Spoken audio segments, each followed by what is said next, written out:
여러분 갑작스러운 사고나 재난을 보면 어떤 생각부터 하십니까? 뉴스에서 이제 가끔 큰 사고 소식을 듣거나 예상치 못한 죽음의 소식을 들을 때가 있을 것입니다. 주변에 또 누군가가 큰 어려움을 당했다는 이야기를 들을 수도 있어요. 그럴 때 우리는 그냥 지나치기가 참 어렵죠. 마음이 무거워집니다. 그리고 이렇게 생각할 때가 있어요. 왜 이런 일이 과연 일어날까? 하나님이 계시다고 하는데 하나님은 왜 이런 일들을 막지 않으실까? 저 사람들은 뭘 잘못했길래 이런 일이 일어나는 걸까? 평소에 궁금하지 않아도 말이 안 되는 상황이나 소식들을 들으면 이런 질문 앞에 우리가 서게 됩니다.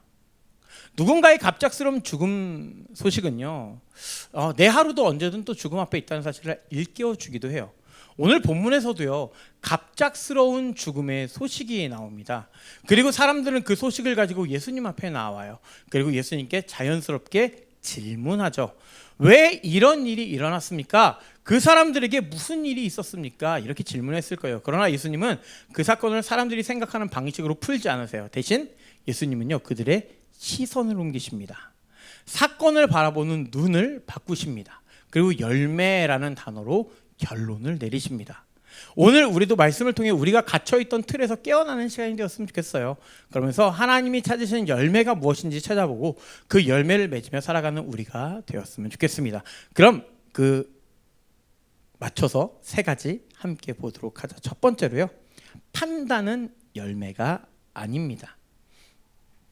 오늘 1절에 보니까 어떤 사람이 예수님께 한 사건을 전하고 있어요. 갈릴리 사람들이 빌라도에게 죽음당한 사건이에요. 갈릴리는 예수님이 주로 사역하시던 지역이에요. 예루살렘에서 이제 북쪽에 있는 지역입니다. 그런데 이 갈릴리 사람들이 이제 예루살렘에 와 있었던 걸로 보여요. 아마 제사를 드리기 위해서 와 있었을 거예요. 여기서 제사는요, 우리가 지금 드리는 이 예배와 완전히 같은 방식은 아닙니다. 당시에는 이제 예루살렘 성전에 와서 짐승을 제물로 바쳤거든요. 그러니까 피에 이제 제물을 바쳤죠. 하나님 앞에 나아가기 위해 제물을 바치고 이제 용서를 구하고 죄를 용서받고 하나님께 감사하는 이런 자리였어요. 그런데 이 자리에서 끔찍한 일이 일어난 거예요. 그들이 빌라도라는 사람에게 죽임을 당한 사건입니다. 빌라도는 누구냐면 그 당시에 이 땅을 다스리던 로마 총독입니다. 그러니까 당시 로마의 지배를 받고 있었으니까 힘없는 사람들이 권력자에게 갑자기 죽임당한 사건이 바로 이 사건이에요. 그들의 피가 제물의 피와 섞이게 되었다라는 좀 충격적이고 무서운 이야기가 나옵니다. 갑작스럽죠. 사람들에게 들린 이 소식은요, 큰 두려움과 혼란을 초래했을 겁니다. 지금 예배하러 왔어요. 예배하러 왔는데 죽임을 당한 거예요. 얼마나 무섭습니까? 그런데 사람들이 이 일을 왜 예수님께 와서 말했을까요? 단순히 소식을 전하려고 왔을까요? 예수님 사역 많이 하시던 그 지역 사람들 지금 큰일 났어요. 이러려고 왔을까요? 그것보다요, 마음에 질문이 있었다라는 거예요. 무슨 질문이냐면, 왜 저 사람들에게 이런 일이 일어났습니까? 저 사람들이 하나님께 무슨 죄를 지었길래 왜 보호받지 못했습니까? 혹시 하나님이 벌하신 겁니까? 이런 거 있잖아요. 사람들은요, 남의 불행을 볼 때 꼭 이유들을 찾으려고 합니다. 그리고 그 이유를 가해자가 아니라 피해자에게 찾곤 합니다. 잘못했을 거야. 뭔가 잘못해서 천벌받은 거야. 괜히 그런 일이 있었을까? 이런 생각들이요. 누군가가 크게 아프면 무슨 죄를 지었길래 저렇게 되었을까를 생각하기도 하고요. 누가 실패하면요, 평소에 뭐가 잘못했을 거라고 말하곤 합니다. 그런데 예수님은요, 그런 생각을 먼저 끊어주십니다. 2절에 보니까 뭐라고 얘기하냐면, 너희는 이 갈릴리 사람들이 이같이 해받음으로 다른 모든 갈릴리 사람보다 죄가 더 있는 줄 아느냐? 그래서 3절에 말씀하세요. 너에게 이러니 아니라, 분명히 아니라라고 말씀하십니다. 그들이 다른 사람들보다 죄가 많아서 그런 일을 당한 게 아니라는 거예요. 그들의 비참한 죽음을 보고 그 사람들의 죄를 함부로 판단하지 말라는 거예요. 예수님 여기서 우리의 잘못된 시선을 멈추십니다. 남의 불행은 내 판단의 재료가 아니라는 것입니다. 남의 아픔을 내 생각대로 해석하지 말라는 것입니다. 남의 죽음은 내가 그 사람보다 낫다라고 느끼는 근거가 되어서는 안 된다라는 것입니다. 우리는 간혹 너무 쉽게 다른 사람을 판단하죠. 겉으로 보이는 몇 가지 모습으로 그 사람을 판단합니다. 짧게 들은 이야기만 가지고 그 사람 삶 전체를 판단합니다. 내가 아는 정보만 가지고 그 사람의 믿음과 마음까지 판단하려고 합니다. 하지만 우리는 전혀 알지 못하죠. 그 사람이 어떤 마음으로 살았는지, 어떤 아픔을 지나왔는지, 하나님이 그를 어떻게 생각하는지 전혀 모릅니다. 그런데도 우리는 쉽게 말하곤 합니다. 저 사람은 원래 저래. 저 사람은 저런 사람이야. 저 사람 분명히 이래서 저렇게 된 걸 거야. 믿음이 부족해서 그래. 이런 말 여러분 정말 조심해야 돼요. 판단의 자리는 하나님의 자리입니다. 우리가 하나님의 자리에 앉으면 안 돼요. 하나님처럼 되려고 하는 거, 그게 교만입니다. 예수님은 또 하나의 사건을 이어서 말씀하십니다. 실로암에서 망대가 무너져서 18명이 죽은 사건이에요. 실로암은요, 예루살렘 안에 있던 지역입니다. 실로암이라는 못이 있었는데 이제 그 근처에 망대가 있었나 봐요. 망대가 쉽게 말하면 뭐냐면 높은 탑이나 감시용 건물 같은 거예요. 그래서 성벽 근처나 멀리 봐야 될 곳에 세우는 하나의 구조물입니다. 그러니까 지금으로 따지면 높은 건물 같은 거겠죠. 그런 구조물이 갑자기 무너져서 18명이 깔려 죽은 거예요. 앞의 사건은 빌라도가 사람을 죽였어요. 그렇죠? 사람이 사람을 죽인 사건이에요. 그런데 이번 사건은 조금 다르죠. 망대가 무너지고 사람이 죽었습니다. 누군가가 의도를 가지고 죽인 게 아니라는 거예요. 예상치 못한 사건이라는 거예요. 사고라는 거예요. 그러니까 사람들이 더 생각하는 거죠. 왜 사람들이 죽었을까? 그 사람들이 혹시 악한 일을 꾸미고 있다가 하나님께 벌 받은 걸까? 아니면 하나님이 우리에게 뭔가 경고하시는 건가? 그런데 예수님은요, 이 사건에 대해서도 앞과 같이 똑같이 말씀하십니다. 5절에 똑같이 말씀하세요. 너에게 이르노니 아니래요. 예수님은 두 번 모두 같은 말씀을 하세요. 그들이 더 죄가 많아서가 아니다. 그들의 죽음을 보고도 함부로 판단하지 마라. 이 말씀은 우리에게 매우 중요합니다. 왜죠? 세상에는 이해하기 어려운 일들이 참 많거든요. 갑작스러운 사고들이 있거든요. 재난도 있고요, 질병도 있고요, 억울한 죽음도 있습니다. 사고 같지만 안전 불감증이나 부실 시공으로 인한 죽음도 있겠죠. 그럴 때 우리는 다 이유를 알 수 없습니다. 하나님이 왜 그 일을 허락하셨는지 우리는 다 설명할 수 없습니다. 못해요. 그 일을 당한 사람이 어떤 죄 때문에 그렇게 되었다고 우리가 함부로 말하면 안 됩니다. 그래서 우리는 조심해야 된다는 거예요. 고난당한 사람 앞에서 먼저 해야 될 일이 판단입니까? 아니죠. 설명도 아닙니다. 정죄도 아닙니다. 먼저 함께 아파하는 거잖아요. 함께 가는 거잖아요.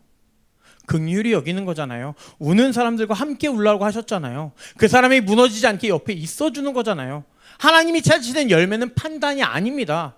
남의 아픔을 보고 쉽게 말하는 건 결코 열매가 아닙니다. 남의 불행을 보고 내 의로움을 확인하는 것도 열매가 아니고요. 누군가의 고난을 보고 그 사람의 죄를 찾으려는 마음도 결코 열매가 될 수 없다라는 것입니다.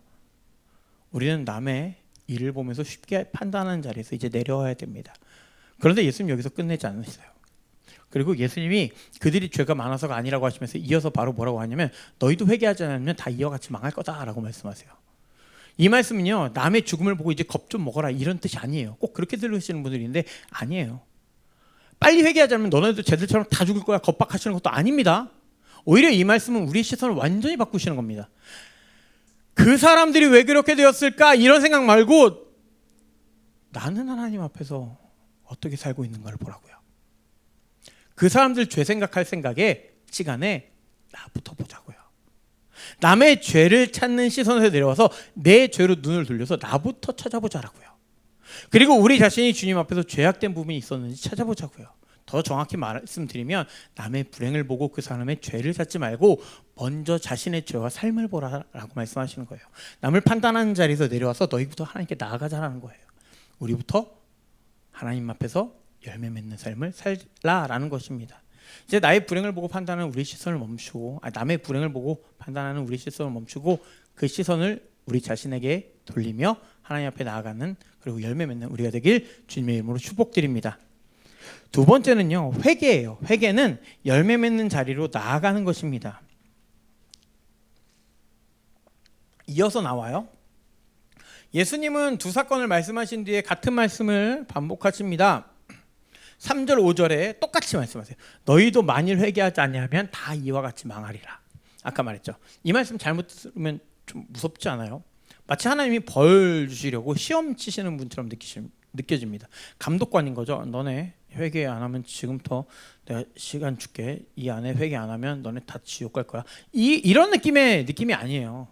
잘못된 사람을 찾아서 망하게 하시는 분처럼 보일 수 있는데 아니에요. 예수님의 말씀은 협박이 아니라 그렇게 생각하면 우리 돈 많이 벌고 성공한 사람은 다 회개를 다 한 사람입니까? 아니잖아요. 그렇지 않잖아요. 이건요 사람들을 살리려고 하는 말씀입니다. 오해하지 마세요. 회개라는 건 단순히 몇 가지 잘못을 반성하는 게 아닙니다. 우리가요 회개를 가끔 그렇게 생각할 때 있어요. 몇 가지 나에게 뭐 일주일 동안 내가 살면서 내 잘못들이 있으니까 이 잘못들 반성하는 시간이 회개 시간이다, 이렇게 생각할 수 있는데 반성도 필요해요. 그래야 변하니까. 근데 이게 다가 아니에요. 하나님 앞에서 잘못된 것들을 돌아보고 인정하는 것도 물론 맞아요. 하지만 오늘 본문의 회개는요 그보다 조금 더 깊습니다. 여기서 회개는 하나님 앞에 나아가는 거예요. 그렇게 생각하면 돼요. 하나님 앞에 나아가는 게 회개다. 하나님 없이 괜찮다라고 생각한 내 자리에서 내려와서 하나님 앞에 나아가는 거예요. 예수님 없이도 살 수 있다고 생각한 내 상황에서, 문제없다고 생각한 내 마음에서 예수님을 통해 하나님께 나아가야 한다는 것을 깨닫는 것이 바로 회개입니다. 그래서 회개는 끝이 아니에요. 회개는 열매 맺는 자리로 나아가는 시작점이라는 거예요. 열매가 뭐 아무 자리에서나 맺히나요? 여러분, 나무의 환경이 참 중요하죠. 어디 심겨졌는지가 중요합니다. 시편 1편에요 복 있는 사람을 말하면서 시편 1편 3절에 이렇게 말씀하는데, 그는 시냇가에 심은 나무가 철을 따라 열매를 맺으며. 나무가 열매를 맺는 이유가 뭐라고요? 시냇가에 심겨졌기 때문입니다. 철을 따라 매년 열매를 맺는데 왜요? 시냇가에 심겨졌기 때문이에요. 뿌리가 물을 얻을 수 있는 자리에 있기 때문입니다. 물이 없는 곳에 심긴 나무는 웬만해서 오래 버틸 수가 없습니다. 겉으로는 나무처럼 보이고 푸른 잎이 생길 수도 있어요. 하지만 열매 맺기는 어렵습니다. 여러분, 우리도 그래요. 하나님 앞에 산다면 결국 열매 맺기 어렵다는 거예요. 내 생각과 힘만으로는 어떻게든 살 수 있어요. 뭐 포도나무처럼 보일 수도 있고, 뭐 무화과나무처럼 보일 수도 있고, 사과나무처럼 보일 수도 있습니다. 하지만 열매가 생기지 않는다는 거예요.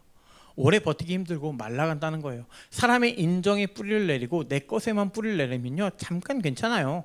그런데 결국은 메마르게 된다는 거예요. 회개는 바로 그 자리에서 시냇가이신 하나님께로 나아가는 거예요. 메마른 자리에서 생명의 자리로 나아가는 거예요. 하나님 없이 버티던 삶에서 하나님께 뿌리를 내리는 삶으로 옮겨가는 것입니다. 예수님을 통해 하나님께 나아가는 거죠. 가까이 가는 거죠. 아직 예수님을 혹시 믿지 않는 분이 계십니까? 이 말씀은 무서운 협박이 아니에요. 여러분들이 협박하는 거 아니에요. 하나님이 당장 여러분의 죄를 고하지 않으면 망하게 하시겠다, 이런 말씀이 아니에요. 오늘 예수님 안 믿으면 너 오늘 죽어, 이 얘기 아니에요. 물 없는 곳에서 메마른 나무처럼 살지 말라는 거예요. 이제 생명을 주시는 하나님 앞에 나아보면 어떻겠냐고 초대하시는 것입니다. 예수님은 우리를 하나님께로 이끄시기 위해 이 땅에 오셨습니다. 하나님을 떠난 사람을 다시 하나님께로 데려가시려고 오셨습니다. 그러시려고 십자가에서 우리의 죄를 담당하셨죠. 그러니까 회개는 무서운 하나님께 지옥 안 가리고 억지로 끌려가는 게 아닙니다. 나를 살리시는 하나님께 나아가는 거예요. 예수님을 통해서 이미 모든 준비는 다 마치셨습니다. 우리는 이미 하나님께 나아온 사람들이고 예수님을 믿고 하나님의 은혜를 받은 사람들입니다. 하지만요, 여러분, 살다 보면요 뿌리가 자꾸 다른 데 가려고 합니다. 기도 없이 결정하기도 하고요, 말씀 없이 판단하기도 합니다. 내 감정이 하나님의 말씀보다 앞서기도 하고요, 내 생각과 내 경험을 더 믿어버리곤 합니다. 내가 자꾸 하나님 앞에 가까이 갔다가도 자꾸 다른 데 보기도 하죠. 하나님 없이 괜찮은 것처럼 살아가는 부분이 우리들 안에 많이 남아 있습니다. 저도 그래요. 그래서 예수를 믿는 우리도 계속 하나님께 나아가야 된다는 거예요. 오늘 말씀은 그 말씀이에요. 계속 확인하고 점검하자는 거예요. 이것은 같은 구원을 다시 받는다라는 말이 아닙니다. 이미 받은 은혜를 다시 붙들고 하나님 앞에 나아가라는 하나님의 초대입니다. 내가 누구의 은혜로 살아가는지 한 번 더 기억하라는 것입니다. 그리고 하나님이 찾으시는 열매 맺는 자리로 나아가자라는 것입니다. 회개를 생각할 때 내 잘못만을 생각하며 혼날 생각하는 게 아니라 내 잘못을 잘 아시는 하나님이 온전한 길로 이끄시는 것임을 기억하면서 진정한 회개를 하며 나아가는 우리가 되길 주님의 이름으로 축복드립니다. 한 가지만 더 보죠. 세 번째예요. 회개하는 사람의 행동이 결국 열매로 나타난다라는 것입니다. 사실 이제 제가 누가복음 말씀 계속해서 이제 1년 넘게 하고 있잖아요. 제가 보니까 1년 좀 더 넘었더라고요. 1년 넘게 쭉 가면서 대지를 제가 정해요. 이번엔 13장이었잖아요. 대지를 정하면서 어디까지 잘라야 되지? 이제 항상 매번 어디까지 끊어야 되지? 어디까지 단락이지? 이럴 때가 있어요. 요 전으로 갈지 요 후로 갈지 하다가 열매라는 단어 때문에 이 1절부터 9절까지가 간 겁니다. 예수님이요 한 비유를 말씀하세요. 어떤 사람이 포도원에 무화과 나무를 심습니다. 그리고 열매를 맺으려고 하는데 열매가 3년 동안이나 기다렸는데 나지 않은 거예요. 이 비유의 핵심이 뭐냐면 열매입니다. 그러니까 오늘 1절부터 9절에 중요한 단어가 열매예요. 하나님은요 열매를 찾으신다라는 거예요. 그런데 이 단어만 말하면 이어지는 말이 있죠. 저도 모르게 저도 어렸을 때부터 이렇게 교회 다니면서 열매는 뭐다? 전도다 막 이렇게 생각할 때가 많아요. 그러니까 우리가 거두리로다, 뭐 곡식 거두리로다, 열매 거두리로다, 이게 다 전도한다 이렇게만 생각할 수가 있습니다. 전도 매우 귀한 열매죠. 한 영혼 천하보다 귀하고 99마리 양보다 71마리 양이 중요하다고 했습니다. 복음을 전하라고 분명히 말씀하셨고 예수님 전하고 한 사람이 예수님께로 돌아오도록 돕는 거 분명 귀한 일입니다. 그런데 열매를 그것만으로 한정하면 안 돼요. 거기서 멈춰 있으면 안 됩니다. 만약에 열매를 전도 숫자로만 본다면 오순절에 한 번 설교로 3,000명을 회개한 베드로가 어떤 누구보다 더 큰 사람처럼 보일지 모릅니다. 그냥요 하나님이 어떤 베드로 같은 한 사람 해갖고 맨날 말씀 전하면 막 3,000명씩 회개하고 돌아오게 하면 돼요. 그게 제일 편해요. 그렇지 않아요?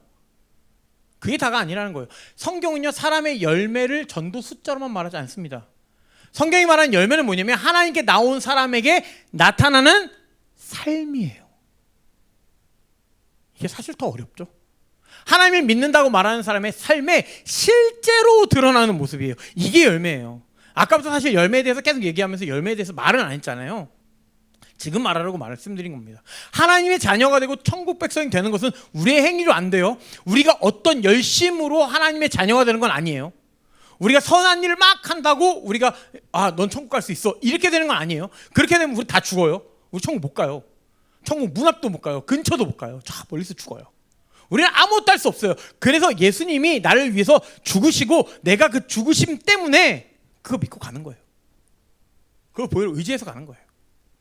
나는 죄인인데 죄의 값을 예수님이 담당하셨으니까 나는 의인으로 칭함을 받아서 갈 수 있는 거예요. 내 힘으로는 안 돼요. 행위로 구원받을 수 없어요. 우리의 행위로는 안 돼요. 그러다 보니까 삶의 열매나 행함을 너무 등한시하게 됩니다. 우리가 이렇게 믿음 하다 보니까 행함을 버려버렸어요. 어느 순간. 아니에요. 믿기만 하면 된다고 생각하는데 야고보서에요. 믿음과 행함을 함께 말합니다. 야고보서 2장 17절에 이렇게 말합니다.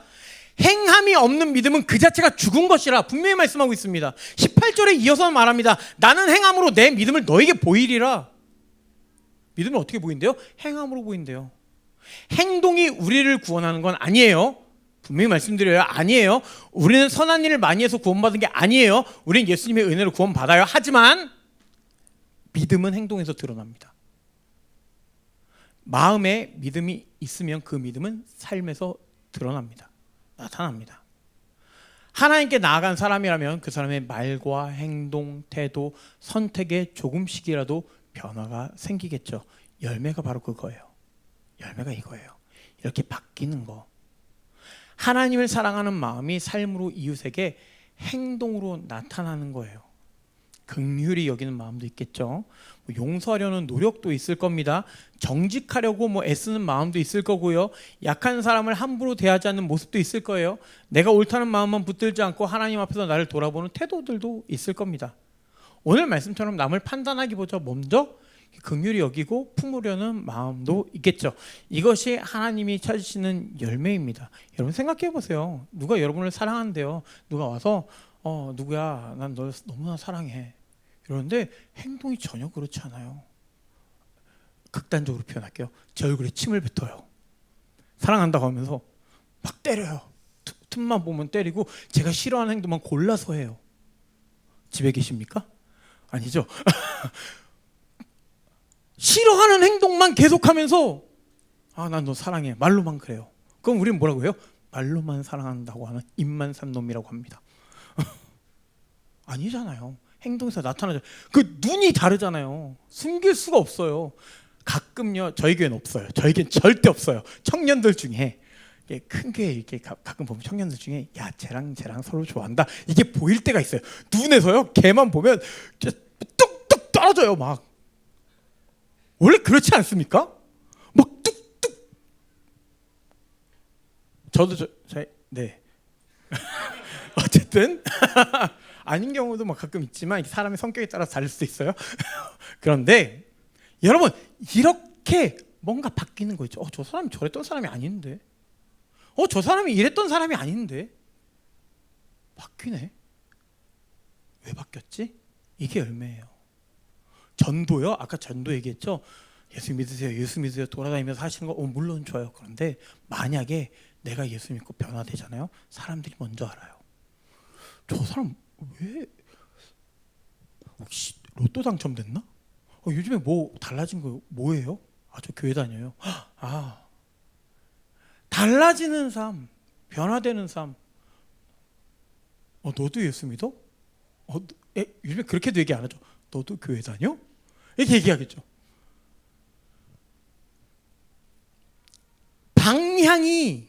방향만 달라지면 돼요. 우리가 뭐 갑자기 어제까지 막 되게 이상했던 사람인데 갑자기 오늘 모든 걸 끊고 막 깨끗해서 아멘 이러라는 거 아니에요. 지금 어제까지 막 진짜 막 이상하게 살았던 사람이 오늘 갑자기 웃으면서 행복하게 막 살면 그것도 이상해요. 계속되진 않아요. 근데 뭐가 달라져요? 방향이 달라져요. 전에는 남을 판단하는 쪽이었으면 이제 긍휼히 여긴 쪽으로 방향이 달라지는 거예요. 막 그 사람 막 갑자기 긍휼히 여기고 갑자기 사랑하고 막 모든 사람들 미워했던 사람이, 그리고 나한테 잘못했던 사람 용서할 수 없었던 사람이 갑자기 어느 날 갑자기 이 사람을 사랑하게 되고 이러지도 않아요. 거의 방향이 바뀌는 거예요. 용서해야 하는데 미워하지 말아야겠다. 여기서 멈출 수 있다면 하나님 내가 그렇게 하게 해주세요. 나는 못하지만. 이렇게 나아갈 수 있는 방향. 전에는 내 고집이나 자존심만 붙들었다면 이제는 하나님 앞에서 나를 보려는 노력이 시작되는 거예요. 이런 것들이 열매입니다. 여러분, 본문에 열매의 크기를 말하진 않아요. 본문 어디에도 열매의 크기를 얘기하지 않습니다. 열매의 맛이나 질을 말하지 않습니다. 여러분, 누가 과일 갖고 왔다고 얘기해 보세요. 맛있는지부터 생각하지 않아요? 과일 갖고 왔는데 셔요. 저 신 거 못 먹거든요. 네, 막 복숭아 먹었는데 아무 맛도 안 나요. 맛있는 열매를 맺혀라 이렇게 얘기하지 않았어요. 열매가 맺혀졌는지를 얘기했어요. 뭐 크기는 품종은 이런 거 없어요. 열매가 맺혀졌는지 열매만 말했어요. 작아도 열매고 좀 느려도 열매입니다. 본문의 무화과 나무는 열매가 아예 없었습니다. 겉으로는 나무였지만 포도원 안에 심지어 심어져 있었거든요. 자리를 차지하고 있었거든요. 결론은 3년간 열매가 없었습니다. 이 말씀은 우리에게도 생각할 질문을 던지죠. 나는 예배 자리에 있습니다. 말씀도 듣고 있습니다. 심지어 기도도 합니다. 다 공급되고 있습니다. 좋은 환경 속에 있습니다. 그런데 열매는 다른 말입니다. 무조건 열매 맺혀지는 거 아니라는 거예요. 그럼 내 삶에는 어떤 열매가 있는지를 보아야 되겠죠. 사랑의 열매가 있었는지, 긍휼의 열매가 있는지, 용서의 열매가 있는지, 내 선택에 하나님을 의지하는 열매가 있는지를 보아야 됩니다. 여러분, 이 질문도 정죄로 듣지 마십시오. 하나님은 우리를 포기하지 않으셨기 때문에 하는 말씀입니다. 비유에서 주인은요, 열매 없는 나무를 찍어버리라고 말하죠. 그런데요, 포도원 지기가 뭐라고 말하냐면 8절에 보니까 대답하여 이르되 주인이여 금년에도 그대로 두소서. 작년에도 얘기했던 거예요. 금년에 도우라고 하잖아요. 주인이여 금년에도 좀 그대로 주세요. 한 번만 더 기다려 주십시오. 땅을 파고 내가 걸음을 주겠습니다. 여기에 하나님의 오래 참으심이 있는 거죠. 예수님의 은혜가 있는 거죠. 예수님은 열매 없는 우리여도 그냥 버려두지 않으신다는 거예요. 시험 감독관 아니에요. 두루 파고 걸음을 주는 포도원 지기예요. 우리를 지키시는 목자세요. 말씀으로 우리 마음을 다시 파시고 은혜라는 걸음을 주신다는 말입니다. 다시 열매 맺도록 기회를 또 주신다는 겁니다. 물론 더 기다리실 거고 더 오래 참으실 겁니다. 성경에서 오래 참으면요, 끝까지 참음이라는 뜻을 가지고 있습니다. 몇 년까지 참음 이거 아니에요. 끝까지 참음이에요. 끝까지 참으시겠다는 말씀입니다. 그러나 애타게 기다리십니다. 끝까지 참으신다고 그냥 기다리시는 게 아니에요. 딴 거 하시면서 기다리시는 거 아니에요. 애타게 기다리십니다. 우리가 남 탓하고 판단하는 자리에서 이제 내려와 회개하며 하나님 앞에 나아가서 결국엔 작은 열매라도 맺길 기다리고 계십니다. 그리고 그것을 위해 성령님을 우리에게 보내주셨어요. 사랑할 수 있게 하시고 용서할 수 있는 마음을 주시며 여러 가지 은혜로 하나님 앞에 이렇게 오늘도 나아갈 수 있게 된 것입니다. 그 열매를 서시는 하나님 앞으로 열매를 맺고 나아가는 우리가 되어봤으면 좋겠어요. 대단한 열매 아니어도 됩니다. 오늘 내가 함부로 말하지 않고 오늘 내가 판단을 멈추고 긍휼히 여기는 한 사람이 되며 내가 미루었던 사과를 할 마음들이 생기고 내 고집을 내어놓고 하나님께 기도할 수 있는 것, 오늘 내가 한 사람을 조금 더 사랑해 보려고 노력하는 것, 이 작은 행동이 결국 열매가 되는 것입니다. 회개한 사람이라면 결국 열매로 나타날 것입니다. 우린 시냇가에 심은 나무이기 때문입니다. 우리 삶 전체가 한 주 한 주 한 해 한 해 조금이라도 달라지며 열매 맺는 삶을 사시는 저와 여러분 되시길 주님의 이름으로 축복드립니다. 여러분, 오늘 말씀은 남의 불행을 설명하라고 주신 말씀이 아닙니다. 누가 더 죄가 많은지 판단하는 말씀도 아닙니다. 하나님이 찾으신 열매는 판단이 아니에요. 긍휼이고 겸손이에요. 함부로 정죄하지 않는 마음이에요. 그리고 회개의 자리로 부르십니다. 회개는 하나님께 협박당해서 끌려가는 자리 아니에요. 열매 맺을 수 있는 자리에서 열매 맺는 자리로, 열매 맺을 수 없는 자리에서 열매 맺는 자리로 나아가는 거예요. 하나님 없이도 괜찮다고 생각한 자리에서 하나님 없이면 안 된다라고, 생명을 주시는 하나님이 어떤 분이신지를 깨닫고 나아가는 것입니다. 그리고 하나님께 나아간 사람의 믿음은 결국 삶으로 드러난다는 것 꼭 기억합시다. 작아도 돼요. 방향만 틀어봅시다. 행동이 우리를 구원하는 건 아니지만 구원받은 사람의 믿음은 행동으로 분명히 나타납니다. 사랑, 긍휼, 용서, 정직, 그런 말과 태도로 나타날 것입니다. 혹시 회개의 자리로 나오고 하나님 앞으로 나왔는데도 전혀 그런 부분이 없이 매일 똑같으십니까? 난 왜 안 변하지? 라고 생각하십니까? 너무 힘들어하지 않으셔도 돼요. 예수님의 포도원 무화과 나무의 비유는 그런 우리에게 분명한 소망을 줍니다. 좋은 자리에 와 있는데도 3년간 열매를 맺을 수도 있어요. 그럴 수 있대요. 그러나 또 기다리신대요. 결국은 맺게 하시겠다고, 도와주시겠다고, 함께 걸음주며 해보게 하고 약속하십니다. 하나님도 우리를 정죄하지 않으십니다. 그럼 여러분도 누구도 정죄하지 마십시오. 판단하지 마시고 우리를 기다리시는 하나님을 기억하며 우리를 바라보며 기다립시다. 작아도 좋고 느려도 좋습니다. 열매가 맺혀지는 그 모든 과정에서 하나님은 함께 기뻐해 주실 것입니다. 그런 열매를 맺으며 나아가는 우리가 되길 주님의 이름으로 축복드립니다.